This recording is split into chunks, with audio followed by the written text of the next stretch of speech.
Hello friends, the reading capsule पर आप सभी का स्वागत है। क्या आपने कभी खुद से ये सवाल पूछा है, मैं इतना परेशान क्यों रहता हूँ? दुख क्यों बार बार लौट आता है? कभी रिश्तों में, कभी अकेलेपन में, कभी चाहत में, तो कभी सफलता की दौड़ में। शायद आपने बहुत बार कोशिश की होगी कि इन सब से बाहर निकल सकें, पर क्या सच में हम दुख को समझते हैं या सिर्फ उससे भागते रहते हैं? आज हम बात करेंगे एक ऐसी किताब की जो न केवल दुख की गहराई को उजागर करती है, बल्कि यह भी बताती है कि उससे हमेशा के लिए कैसे मुक्त हुआ जा सकता है। यह कोई सामान्य किताब नहीं, बल्कि ओशो की एक क्रांतिकारी व्याख्या है। बुद्ध के ज्ञान की किताब का नाम है युद्ध की देशना, दुख निरोध। अगर आप सच में जानना चाहते हैं कि दुख क्या है और उससे पार कैसे पाया जा सकता है, तो ये वीडियो अंत तक जरूर देखिए। अध्याय 1, दुख की खोज। ओशो। इस अध्याय की शुरुआत एक बेहद साधारण लेकिन गहरे प्रश्न से करते हैं। दुख है या नहीं? बुद्ध कहते हैं दुख है, और ओशो हमें यह समझाते हैं कि दुख को पहचानना ही पहला कदम है। जब तक तुम यह मानते रहोगे कि सब ठीक है, तब तक कोई बदलाव नहीं आ सकता। ओशो कहते हैं कि मनुष्य जीवन में बार बार दुख को अनुभव करता है, लेकिन वह इसे या तो नजरअंदाज करता है या इससे बचने की कोशिश करता है। हम संगीत सुनते हैं, मनोरंजन करते हैं, लोगों से घिरे रहते हैं, बस इसीलिए कि हम अकेले ना हों, क्योंकि जैसे ही हम अकेले होते हैं, दुख सतह पर आ जाता है। यह दुख किसी विशेष घटना से जुड़ा नहीं होता। यह एक गहरी आंतरिक असंतुष्टि होती है, जैसे कि कुछ छूट गया हो, जैसे कि कुछ भीतर खाली हो। ओशो इस अध्याय में स्पष्ट करते हैं कि दुख कोई समस्या नहीं है जिसे हल करना हो। यह एक संकेत है। यह दर्शाता है कि जीवन में कुछ ऐसा है जो स्वाभाविक नहीं है, जिसे हमने दबा रखा है, और वही दबाव दुख बन जाता है। जब तक हम दुख को ईमानदारी से नहीं देखेंगे, तब तक हम उसकी जड़ों तक नहीं पहुंच सकते, और जब तक हम उसकी जड़ों तक नहीं पहुंचते, तब तक कोई मुक्ति नहीं मिल सकती। ओशो हमें आम जीवन की घटनाओं के उदाहरण देकर यह समझाते हैं। वह कहते हैं, तुम्हें लगता है कि तुम्हारा दुख नौकरी से जुड़ा है, या पैसे से, या किसी रिश्ते से, लेकिन असल में दुख का कारण वह नहीं है। वह केवल एक बाहरी ट्रिगर है।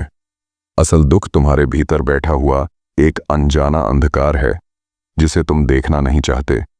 वह यह भी बताते हैं कि हर बार जब हम किसी चीज को पकड़ते हैं, उसे खोने का डर भी आता है, और यही डर दुख का रूप ले लेता है। तो दुख केवल तब नहीं आता जब कुछ छिन जाता है, वह तो तब भी हमारे साथ होता है जब कुछ मिला हुआ है, क्योंकि हम हर समय खोने के भय में जीते हैं। तो पहला अध्याय क्या सिखाता है? दुख से भागो मत, उसे देखो, समझो। वह तुम्हारा शत्रु नहीं है, बल्कि तुम्हारा मार्गदर्शक बन सकता है। ओशो कहते हैं कि दुख कोई संयोग नहीं है, वह हमारे ही भीतर उपजा हुआ है। तो क्या यह भी संभव है कि दुख का अंत भी हमारे भीतर ही छिपा हो? क्या हम दुख को समझकर उसे मिटा सकते हैं? अगर हाँ, तो कैसे? इसी सवाल का उत्तर हमें अगले अध्याय में मिलेगा, जहां ओशो बताते हैं कि दुख पैदा कैसे होता है और उसका मूल कारण क्या है। अध्याय 2, दुख का कारण, तृष्णा का जाल। पहले अध्याय में ओशो ने हमें दुख की सच्चाई से रूबरू करवाया। अब दूसरे अध्याय में वे इस सवाल को उठाते हैं, दुख होता क्यों है? और बुद्ध की तरह ही ओशो भी साफ कहते हैं, दुख का मूल कारण है तृष्णा। लेकिन तृष्णा का मतलब सिर्फ भौतिक लालच नहीं है। ओशो इसे और भी गहराई से समझाते हैं।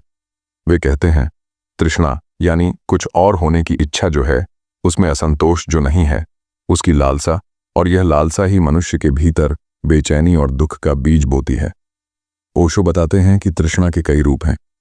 कभी वह सफलता के रूप में आती है, कभी प्रेम के, कभी मोक्ष के, यहां तक कि भगवान की प्राप्ति की इच्छा भी अगर तृष्णा बन जाए तो वह दुख का कारण बनती है। मन हर समय किसी न किसी ओर भाग रहा है, हमेशा कहीं पहुंचने की जल्दी में, कभी भविष्य की चिंता, कभी अतीत की याद। लेकिन वर्तमान से लगातार भागना ही दुख है, क्योंकि जीवन केवल वर्तमान में घटित होता है, और तृष्णा हमें वर्तमान से काट देती है। ओशो कहते हैं, तृष्णा में छिपा होता है अहम। मैं कुछ बनूं, मैं कुछ पाऊं, मैं विशेष हो जाऊं, और यही मैं जब तक है तब तक दुख है। दूसरी बात जो ओशो स्पष्ट करते हैं वह यह है कि तृष्णा कभी खत्म नहीं होती। तुम एक इच्छा पूरी करोगे तो दूसरी उसके पीछे खड़ी मिलेगी। यह एक अंतहीन चक्र है, और जब तक यह चक्र चलता रहेगा, मन में शांति असंभव है। ओशो यह भी बताते हैं कि समाज ने इस तृष्णा को और बढ़ाया है। बचपन से ही हमें सिखाया जाता है कि किसी और से आगे निकलो, प्रतिस्पर्धा करो, उपलब्धियां हासिल करो, लेकिन यह सब तृष्णा को खाद्य पानी देने जैसा है और दुख को आमंत्रण देने जैसा है। तो क्या करें? क्या इच्छा ही न करें? ओशो कहते हैं, इच्छा करना बंद नहीं होता, लेकिन उसे देखना संभव है। जब तुम तृष्णा को उसके पूरे नग्न रूप में देखोगे तो वह स्वयं गिरने लगेगी, क्योंकि वह तुम्हारे अज्ञान से पनपती है। जागरूकता में तृष्णा का अस्तित्व नहीं रह सकता। दुख का कारण बाहर नहीं है, ना ही किसी परिस्थिति या व्यक्ति में। वह हमारे भीतर छिपी तृष्णा से जन्म लेता है, जो हमें हर पल असंतुष्ट बनाए रखती है, और यह असंतोष ही जीवन को दुख में बदल देता है। अगर दुख की जड़ तृष्णा है और तृष्णा मन के गहरे अंधकार में छिपी रहती है, तो क्या हम उस बिंदु तक पहुंच सकते हैं जहां तृष्णा खुद ही समाप्त हो जाए? क्या ऐसा कोई मार्ग है जो हमें दुख के पार ले जा सके, बिना किसी दमन या त्याग के? इसका उत्तर ओशो तीसरे अध्याय में देते हैं, जहां वे बुद्ध के उस वचन को खोलते हैं, दुख का निरोध संभव है। कैसे जानेंगे? अगले अध्याय में। अध्याय 3, दुख का अंत संभव है। ओशो इस अध्याय की शुरुआत बुद्ध के सबसे साहसिक वचन से करते हैं, दुख का अंत संभव है। यह कोई सांत्वना नहीं है, यह कोई धर्म ग्रंथों की कल्पना नहीं है, यह एक अनुभव की घोषणा है, और ओशो इसे पूरे विवेक और अनुभव के साथ खोलते हैं। वे कहते हैं, जब तुम दुख को पहचान लेते हो, फिर उसके कारण को समझ लेते हो, तो तुम उस तंत्र को देख पाते हो जिससे दुख बनता है, और जैसे ही तुम उस तंत्र को पूर्ण जागरूकता से देख पाते हो, वह टूटने लगता है, क्योंकि दुख अज्ञान की छाया है, और जहां प्रकाश आता है वहां छाया टिक नहीं सकती। ओशो स्पष्ट करते हैं कि दुख कोई स्थायी सत्य नहीं है, वह एक प्रक्रिया है, तृष्णा की, अहम की भागने की, और यह प्रक्रिया मन के भीतर चलती है। अगर तुम भीतर स्थिर होकर देखना शुरू करो तो यह प्रक्रिया धीमी होने लगती है और अंततः रुक जाती है। ओशो एक सुंदर बात कहते हैं। वे कहते हैं, बुद्ध कोई विचारधारा नहीं दे रहे थे, वे एक प्रयोग का परिणाम बता रहे थे। जैसे कोई कहे कि आंख खोलो तो रोशनी दिखेगी, बुद्ध कह रहे हैं, तृष्णा को देखो तो दुख मिटेगा। ये कोई बलपूर्वक छोड़ी गई इच्छा नहीं है, ये कोई नैतिक जबरदस्ती नहीं है, ये तो समझ की गहराई से गिरने वाला एक भीतर का परिवर्तन है। ओशो इस अध्याय में एक उदाहरण देते हैं। मान लो तुम्हारे हाथ में एक जलता हुआ कोयला है। अगर तुम उसे मजबूरी से छोड़ो तो वह दुख देगा, पर अगर तुम समझो कि वह जलता है तो तुम स्वेच्छा से छोड़ोगे और उसी क्षण पीड़ा समाप्त हो जाएगी। ठीक यही बुद्ध की तीसरी आर्य सत्य है। दुख का अंत तभी होता है जब तुम कारण को समझते हो, और समझ कोई मानसिक कसरत नहीं है, समझ ध्यान से आती है, देखने से आती है। ओशो फिर से ध्यान की ओर लौटते हैं। वे कहते हैं, ध्यान यानी देखने की कला, बिना हस्तक्षेप के, बिना भागे, बिना पकड़े, ध्यान से मन की सारी गतिविधियां दिखने लगती हैं, और जैसे ही वे दिखती हैं उनका जादू टूटने लगता है। दुख अब सम्मोहन नहीं रह जाता, वह भंग होने लगता है। दुख कोई अनिवार्य भाग्य नहीं है, वह एक प्रक्रिया है जो तृष्णा और अज्ञान से उपजती है। अगर तुम पूरी सजगता से उसे देख सको तो वह अपने आप मिटने लगता है। मुक्ति किसी और लोक की चीज नहीं है, वह यहीं और अभी घट सकती है, अगर तुम तैयार हो भीतर उतरने को। अगर दुख का अंत संभव है तो क्या ऐसा कोई मार्ग है, कोई स्पष्ट रास्ता जिस पर चलकर हर व्यक्ति उस अंत तक पहुंच सकता है? क्या बुद्ध ने ऐसा कोई प्रयोगात्मक मार्ग बताया जिसे ओशो आज की भाषा में समझा सके? इसका उत्तर छुपा है अगले अध्याय में, जहां ओशो खोलते हैं बुद्ध द्वारा बताए गए अष्टांगिक मार्ग का रहस्य, जो दुख को समाप्त करने का जीवंत विज्ञान है। अध्याय 4, अष्टांगिक मार्ग, दुख से मुक्ति का विज्ञान। ओशो तीसरी आर्य सत्य की पुष्टि के बाद अब बुद्ध के बताए अष्टांगिक मार्ग को खोलते हैं। यह वह मार्ग है जो दुख के अंत तक ले जा सकता है। यह कोई धार्मिक नियम या कर्मकांड नहीं है, यह एक प्रयोगशाला जैसा है, चेतना पर आधारित प्रयोग। बुद्ध ने इस मार्ग को 8 अंगों में विभाजित किया है। ओशो इन्हें केवल नैतिक नियम नहीं मानते, बल्कि चेतना की क्रमिक परतें कहते हैं। आइए इन्हें समझते हैं ओशो की व्याख्या के साथ। 1. सम्यक दृष्टि, सही दृष्टिकोण। ओशो कहते हैं सम्यक दृष्टि यानी जीवन को जैसी स्थिति में है वैसा देखने की क्षमता, न राय लगाना, न अपने विचार थोपना, न सही न गलत कहना, बल्कि साफ देखना, यही ध्यान की शुरुआत है। 2. सम्यक संकल्प। सही संकल्प ओशो बताते हैं कि संकल्प वह नहीं जो तुम जबरन लो, बल्कि वह जो भीतर से उठता है। अगर दृष्टि सही हो तो संकल्प स्वतः बदल जाते हैं। तब जीवन कोई बनावटी चरित्र नहीं, बल्कि एक सजीव बहाव बन जाता है। 3. सम्यक वाक। सही वाणी। यहां ओशो कहते हैं, जब तुम्हारा भीतर शांत हो तब तुम्हारी वाणी में करुणा और सच्चाई होगी। तुम्हें सजग रहना है कि जो बोल रहे हो वह सिर्फ सच ना हो, बल्कि वह भीतर की मौनता से निकला हो। 4. सम्यक कर्म। सही आचरण। यहां नैतिकता नहीं दी जा रही, बल्कि चेतना से उत्पन्न कर्म की बात है। जब तुम सजग होते हो तब तुमसे जो भी कर्म होता है वह सही होता है। तुम्हें सही बनने की जरूरत नहीं पड़ती, तुम स्वाभाविक रूप से सही हो जाते हो। 5. सम्यक आजीविका। सही जीवन निर्वाह। ओशो इसे बहुत आधुनिक ढंग से समझाते हैं। तुम्हारा काम तुम्हारे भीतर के शांति और ध्यान के खिलाफ ना हो। तुम ऐसा कुछ न करो जिससे भीतर संघर्ष पैदा हो। काम केवल पैसे का माध्यम नहीं है, वह तुम्हारे अस्तित्व के साथ तालमेल में होना चाहिए। 6. सम्यक प्रयास। सही प्रयत्न। यह प्रयास नहीं है जबरदस्ती का, यह है सजगता के साथ उठने वाला प्रयास। ना बहुत तेज भागना, ना सुस्त होना, बल्कि संतुलन। और यह संतुलन तभी आता है जब भीतर मौन होता है। 7. सम्यक स्मृति। सही स्मरण। ओशो कहते हैं, इसका अर्थ है जागरूक रहना। हर क्षण, हर स्थिति में तुम्हारा मन जो भी करता है तुम देखो, तुम्हारी हर हरकत पर तुम्हारी चेतना की रोशनी हो। 8. सम्यक समाधि। सही एकाग्रता या ध्यान। यही अष्टांगिक मार्ग का फूल है। बाकी 7 अंग उसकी तैयारी है। समाधि यानी पूर्ण मौन, जहां मन नहीं है, जहां इच्छा नहीं है, जहां केवल होना है। ओशो कहते हैं, समाधि कोई लक्ष्य नहीं है, यह तो परिणाम है। जब बाकी 7 अंग संतुलन में आ जाएं, तो समाधि स्वाभाविक रूप से घटित होती है। अष्टांगिक मार्ग दुख से मुक्ति का रास्ता है। यह कोई धार्मिक कर्मकांड नहीं, बल्कि एक चेतन जीवन जीने की प्रक्रिया है, जहां हर अंग जीवन को संपूर्ण रूप से बदल देता है। यह मार्ग बाहर नहीं, भीतर की यात्रा है, जहां अंत में केवल मौन बचता है, और वही मोक्ष है। अब सवाल यह है, अगर यह मार्ग इतना स्पष्ट और वैज्ञानिक है, तो फिर मनुष्य इस पर चल नहीं पाता। क्या कारण है कि लोग ध्यान से भागते हैं? क्यों हमारे भीतर इतना विरोध पैदा होता है जब हम मौन की ओर बढ़ते हैं? इस रहस्य को ओशो अगले अध्याय में खोलते हैं, जहां वे बताते हैं कि मन की संरचना ही दुख और ध्यान के बीच सबसे बड़ा अवरोध बनती है। अध्याय 5। मन ध्यान का विरोधी। ओशो यहां एक बहुत सीधी बात कहते हैं, मन और ध्यान एक साथ नहीं रह सकते। या तो मन रहेगा या ध्यान, और यही संघर्ष है, यही युद्ध की देशना है।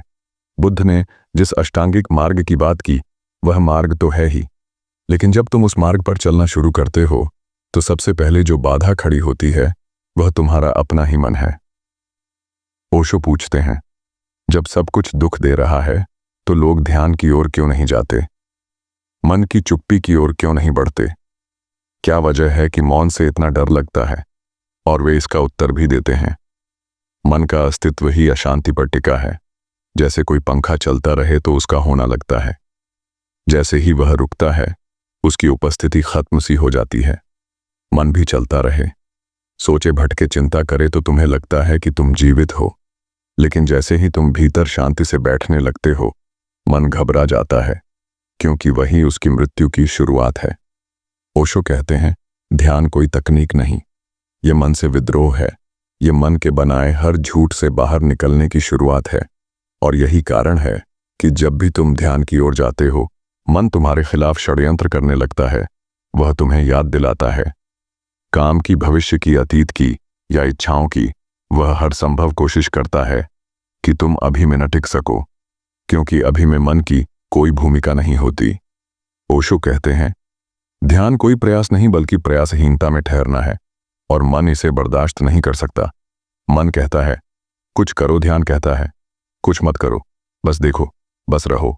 यही टकराव है और यही असली युद्ध है। ओशो यह भी बताते हैं कि मन को दबाना नहीं है, न लड़ना है, बल्कि सिर्फ देखना है, क्योंकि जो देखा जाता है वह कमजोर होने लगता है, और जो लगातार देखा जाता है वह अंततः गिर जाता है। मन दुख का स्रोत है और ध्यान उसका अंत है, लेकिन ध्यान की राह में सबसे बड़ा अवरोध भी यही मन है। यह एक भीतर का युद्ध है, जहां कोई तलवार नहीं, कोई रणभूमि नहीं, लेकिन हर क्षण एक संघर्ष चलता है। मौन और विचार के बीच, जागरूकता और नींद के बीच। अगर मन ही बाधा है और ध्यान उसका अंत है, तो सवाल उठता है, क्या हम मन को पूरी तरह से छोड़ सकते हैं, या वह हर बार नए रूप में लौट आता है? क्या यह संभव है कि मन के पार जाया जा सके, स्थायी रूप से? और यदि हाँ, तो कैसे इसका उत्तर छिपा है अगले अध्याय में, जहां ओशो समझाते हैं ध्यान क्या है और वह भीतर कैसे उतरता है, न केवल सिद्धांत में बल्कि जीवन के अनुभव में। अध्याय 6, ध्यान, मन के पार उतरने की कला। पिछले अध्याय में ओशो ने यह बताया था कि मन ध्यान का विरोध करता है। अब इस अध्याय में वे ध्यान की स्वरूप और प्रक्रिया को खोलते हैं। क्या है ध्यान, कैसे घटता है और क्यों? यह दुख से मुक्ति की एकमात्र चाबी है। ध्यान क्या है? ओशो शुरुआत में ही कहते हैं, ध्यान कोई क्रिया नहीं है, कोई तकनीक नहीं। ध्यान कोई करना नहीं है, बल्कि एक अवस्था है जहां तुम हो लेकिन तुम नहीं हो। ध्यान का अर्थ है साक्षी भाव। जैसे कोई नदी बह रही हो और तुम किनारे पर खड़े होकर बस उसे देख रहे हो ना। उसमें कूदना है ना उसे रोकना है, बस देखना है।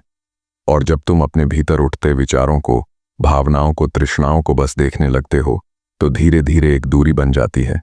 फिर जो कुछ भी घट रहा है वह तुम्हारा नहीं रह जाता, तुम केवल दृष्टा बन जाते हो। यही ध्यान है।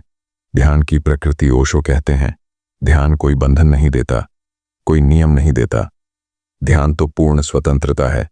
यह किसी धर्म या परंपरा से नहीं बंधा, यह जीवन का सहज हिस्सा है। हर बच्चा ध्यान की अवस्था में जन्म लेता है, लेकिन धीरे धीरे समाज उसे विचारों में ढाल देता है। ध्यान खो जाता है और विचार हावी हो जाते हैं। ध्यान उसे पुनः पाने की कला है, अपने मूल में लौटने की प्रक्रिया है। ध्यान कोई साधना नहीं, सहजता है। ओशो यह स्पष्ट करते हैं, ध्यान को पाने की कोशिश मत करो, क्योंकि कोशिश में मन छिपा होता है। ध्यान तब घटता है जब तुम बिल्कुल सहज हो जाते हो। कोई अपेक्षा नहीं, कोई दिशा नहीं, बस मौन बैठना, देखना, सुनना, अनुभव करना, बिना प्रतिक्रिया के, बिना हस्तक्षेप के। जैसे ही यह होता है, तुम्हारे भीतर शांति उतरती है, और वही शांति दुख का अंत है। ध्यान और जीवन। ओशो यह भी कहते हैं, ध्यान का मतलब यह नहीं कि तुम जंगल चले जाओ। ध्यान का अर्थ है भीड़ में रहकर भी भीतर अकेले होना, काम करते हुए भी साक्षी बने रहना, दुख सुख में लिप्त हुए बिना देखना। यही असली साधना है। ध्यान कोई एकांत में बैठने की मुद्रा नहीं, बल्कि हर पल की जागरूकता है। ध्यान कोई विचार नहीं है, वह जीवन की सबसे मौलिक अवस्था है, जहां करना नहीं, होना होता है, जहां मन पीछे छूट जाता है और एक मौन प्रकाश तुम्हें भर देता है। यह वही अवस्था है जहां बुद्ध पहुंचे और जहां हर व्यक्ति पहुंच सकता है, अगर वह देखना शुरू करे। अब सवाल यह है, अगर ध्यान जीवन का सहज स्वभाव है, तो वह हमसे छीन कैसे गया? कब और कैसे हमने वह मौन खो दिया? क्या समाज, क्या शिक्षा, क्या संस्कृति हमारे मौलिक ध्यान को दबाने में जिम्मेदार है? ओशो अगले अध्याय में इसी रहस्य को खोलते हैं कि कैसे सभ्यता ने ध्यान को कुचला है और हमें खुद से दूर कर दिया है। अध्याय 7, कैसे सभ्यता ने ध्यान को कुचल दिया। ओशो कहते हैं, ध्यान कोई नई चीज नहीं है, वह तुम्हारे भीतर जन्म से है। बच्चा जब जन्म लेता है तो उसकी आंखें सजग होती हैं। वह देखता है बिना कुछ कहे, बिना प्रतिक्रिया के, लेकिन धीरे धीरे समाज उसे सिखाना शुरू करता है। समाज की पहली साजिश, विचार भरना। ओशो कहते हैं, तुम्हारे भीतर विचार नहीं होते, तुम्हारे भीतर मौन होता है, लेकिन समाज तुम्हें विचार देता है, नाम देता है, धर्म देता है, देश देता है, पहचान देता है, और इस सब के नीचे तुम्हारा मौन दब जाता है। तुम्हें बताया जाता है कि सोचो, चुनो, निर्णय लो, अच्छा बनो, बुरा मत बनो, और इस पूरी प्रक्रिया में जो तुम थे वह खो जाता है। दूसरी साजिश, प्रतिस्पर्धा का जहर। ओशो बताते हैं कि शिक्षा प्रणाली ने ध्यान को सबसे ज्यादा क्षति पहुंचाई है, क्योंकि उसने बच्चे को भीतर की ओर देखने की बजाय बाहर की दौड़ में धकेल दिया है। अब वह सोचता है, मैं आगे निकलूं, मैं सफल हो जाऊं, मैं किसी से कम न रहूं। ध्यान का अर्थ है जहां तुम कुछ बनने की कोशिश नहीं कर रहे, लेकिन समाज ने तुम्हें सिखाया जो तुम हो वह पर्याप्त नहीं है, कुछ और बनो। यही जड़ में हमला है। तीसरी साजिश, धर्मों का डर और स्वर्ग की लालच। ओशो बहुत साहस से कहते हैं, धर्मों ने ध्यान को विधवा बना दिया। उन्होंने ध्यान को छोड़कर कर्मकांड दे दिए, डर दे दिया, नरक दे दिया, आशा दे दी और एक झूठा परमात्मा दे दिया। अब मनुष्य ईश्वर के भय में जीता है या उसकी लालच में, लेकिन वह अपने भीतर कभी नहीं उतरता, क्योंकि उसे सिखा दिया गया है कि सब कुछ बाहर है। सभ्यता का कुल परिणाम। ओशो इस अध्याय में साफ कहते हैं, सभ्यता ने तुम्हें चेतना से काट दिया और तुम्हें एक मशीन बना दिया। तुम अब सिर्फ प्रतिक्रिया करते हो। तुम्हारे पास मौन नहीं है, विचार है, छवि है, धारणाएं हैं, लेकिन साक्षी भाव नहीं है। ध्यान तुम्हारे मूल स्वभाव में था, पर उसे दबा दिया गया। और दुख इसलिए बना है क्योंकि तुम अपनी मूल प्रकृति से अलग हो गए हो। ध्यान कोई सीखा हुआ अभ्यास नहीं है, वह तुम्हारा जन्मसिद्ध अधिकार है, लेकिन समाज, शिक्षा और धर्म ने उसे छीन लिया और तुम्हें एक दौड़ में झोंक दिया। तुम्हें किसी और जैसा बनने पर मजबूर किया और इसीलिए तुम अब भीतर खाली हो, डरे हुए हो और दुख से भरे हो। अब प्रश्न ये उठता है कि अगर ध्यान का मूल स्वरूप हमारे भीतर था और उसे दबा दिया गया, तो क्या हम फिर से उस मौन को पा सकते हैं? क्या संभव है कि यह पूरी सभ्यता के ढांचे को समझकर एक नया बीज बोया जाए जो ध्यान पर आधारित हो? ओशो अगले अध्याय में इसी पर प्रकाश डालते हैं कि कैसे ध्यान फिर से जीवन का केंद्र बन सकता है और दुख की जगह आनंद लिया जा सकता है। अध्याय 8, ध्यान आधारित जीवन। एक नया मनुष्य। ओशो कहते हैं, जब तक जीवन की नींव ध्यान पर नहीं रखी जाती, तब तक कोई भी क्रांति अधूरी है। न राजनीति बदल सकती है, न शिक्षा, न धर्म। अगर मनुष्य का मन वही पुराना रहे, अशांत, लालची, डरा हुआ, हिंसक, तो जो भी व्यवस्था बनेगी वह उसी गंदगी का नया रूप होगी। इसलिए जरूरी है कि व्यक्ति का भीतर बदल जाए, और यह बदलाव केवल ध्यान से आता है। ध्यान केवल व्यक्तिगत नहीं, सामाजिक क्रांति है। ओशो बताते हैं कि जब एक व्यक्ति ध्यान में उतरता है, तो वह न केवल अपने दुख को समाप्त करता है, बल्कि वह समाज में भी एक शांति की लहर बन जाता है। उसके आसपास का वातावरण बदलने लगता है। उसकी उपस्थिति एक ऊर्जा पैदा करती है। ध्यान का अर्थ है तुम्हारे भीतर कोई हिंसा ना हो, कोई तुलना ना हो, कोई इच्छा ना हो, सिर्फ एक मौन बहाव हो। और जब हजारों लोग ध्यान में उतरते हैं तो वही एक नया समाज बन सकता है। ध्यान आधारित शिक्षा। ओशो यहां शिक्षा की जड़ों को हिलाते हैं। वे कहते हैं, शिक्षा सिर्फ जानकारी नहीं दे, बल्कि बच्चों को स्वयं से परिचित कराए। उन्हें बैठने दे, देखने दे, समझने दे, खुद के भीतर उतरने दे। ध्यान को केंद्र में लाए बिना कोई भी शिक्षा सच्ची नहीं हो सकती, क्योंकि वह सिर्फ दिमाग को भरती है और हृदय को सुखा देती है। ध्यान आधारित धर्म। ओशो यह भी स्पष्ट करते हैं, जो धर्म ध्यान सिखाता है वही सच्चा धर्म है, बाकी सब व्यापार हैं, डर और लालच के जाल हैं। ध्यान व्यक्ति को स्वतंत्र बनाता है, किसी किताब, किसी भगवान, किसी पुरोहित पर निर्भर नहीं करता। ध्यान कहता है, तुम्हारे भीतर ही सत्य है, जाओ और देखो। ध्यान आधारित मनुष्य। ओशो इस अध्याय को एक शक्तिशाली घोषणा से समापन की ओर लाते हैं। वे कहते हैं, अब समय आ गया है कि एक नई मानवता का जन्म हो, जो न हिंदू हो, न मुसलमान, न ईसाई, बल्कि केवल एक जागृत आत्मा हो, जिसका धर्म ध्यान है, जिसका मंदिर मौन है और जिसकी प्रार्थना देखना है। ऐसा मनुष्य ही इस पृथ्वी पर स्वर्ग को ला सकता है। ध्यान कोई साधना नहीं, यह भविष्य की नींव है। यह एक नया मनुष्य गढ़ने की प्रक्रिया है, जो न डर से चलता है, न लालच से, बल्कि केवल जागरूकता से। ओशो कहते हैं, ध्यान एक भीतर की क्रांति है, जिससे बाहर की दुनिया भी बदल सकती है। लेकिन इसके लिए सबसे पहले हमें अपनी भीतर की नींव बदलनी होगी कि अगर ध्यान इतना महत्वपूर्ण है, तो हम ध्यान में क्यों नहीं टिक पाते? क्यों बार बार विचारों में बह जाते हैं? क्या कारण है कि ध्यान की शुरुआत तो होती है, लेकिन वह गहराता नहीं? ओशो अगले अध्याय में इसी पर प्रकाश डालते हैं कि ध्यान में स्थिरता कैसे लाएं और ध्यान को केवल अनुभव नहीं, बल्कि जीवन की धड़कन कैसे बनाएं। अध्याय 9, ध्यान में स्थिरता, जागरूकता को जीवन बनाना। ओशो कहते हैं, ध्यान कोई एक बार का अनुभव नहीं है, यह कोई झलक नहीं, जो बस बैठने पर मिल जाए। ध्यान को अगर जीवन में टिकाना है तो उसे हर पल की सांस बनाना होगा। हर कदम पर, हर क्रिया में, हर संबंध में, हर भाव में जागरूकता बनी रहे। यही सच्चा ध्यान है। ध्यान में स्थिरता क्यों नहीं आती? ओशो पहले प्रश्न उठाते हैं। ध्यान का अनुभव तो कई लोगों को होता है। मौन भी उतरता है, शांति भी आती है, लेकिन कुछ ही समय में वह खो क्यों जाती है? क्यों ध्यान क्षणिक रह जाता है? उत्तर बहुत सीधा है, क्योंकि व्यक्ति उसे जीवन से अलग मानता है। वह सोचता है कि ध्यान केवल ध्यान के समय किया जाने वाला अभ्यास है। जैसे सुबह 1 घंटा बैठ लिया और फिर पूरा दिन वही पुराने ढंग से जी लिया, तो ध्यान केवल एक टुकड़ा बन जाता है, पूरा जीवन नहीं बन पाता। जागरूकता का निरंतर अभ्यास। ओशो कहते हैं, ध्यान का अर्थ है हर स्थिति में चेतन रहना। चलते समय, खाते समय, बोलते समय, सोते समय, यहां तक कि सोचते समय भी तुम देखते रहो कि सोच चल रही है और तुम दृष्टा हो। ओशो इसे विटनेसिंग कहते हैं। हर घटना की साक्षी होना, ना प्रतिक्रिया देना, ना हस्तक्षेप करना, सिर्फ देखना।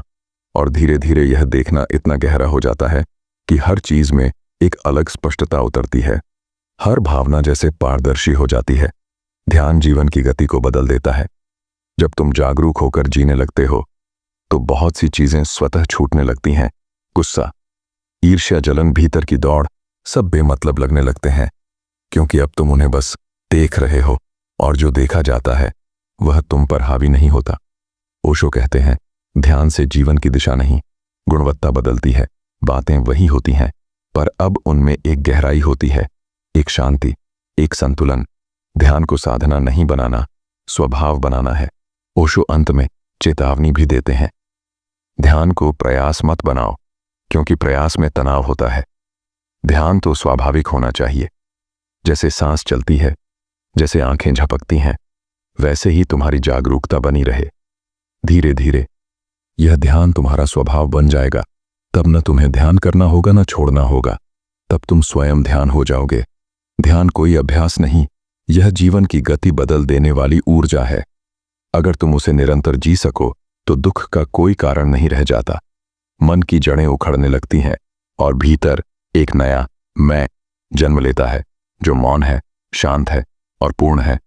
तो दोस्तों, ओशो की पुस्तक युद्ध की देशना, दुख निरोध हमें केवल ज्ञान नहीं देती, यह हमें जीवन का आईना दिखाती है। यह बताती है कि दुख कोई मजबूरी नहीं, यह हमारे ही अज्ञान की देन है। ध्यान के जरिए हम दुख से मुक्त हो सकते हैं और उसी क्षण एक नया जीवन शुरू होता है। एक ऐसा जीवन जो जागरूक है, मौन है और पूर्ण है। अगर आपने ध्यानपूर्वक सुना है तो अब आप सिर्फ श्रोता नहीं, एक साधक हैं। अब आपकी यात्रा शुरू हो चुकी है। अगर यह वीडियो आपको समझ में आया तो अगली बार इसे सिर्फ सुनिए मत, इसे अपने जीवन में उतरने दीजिए।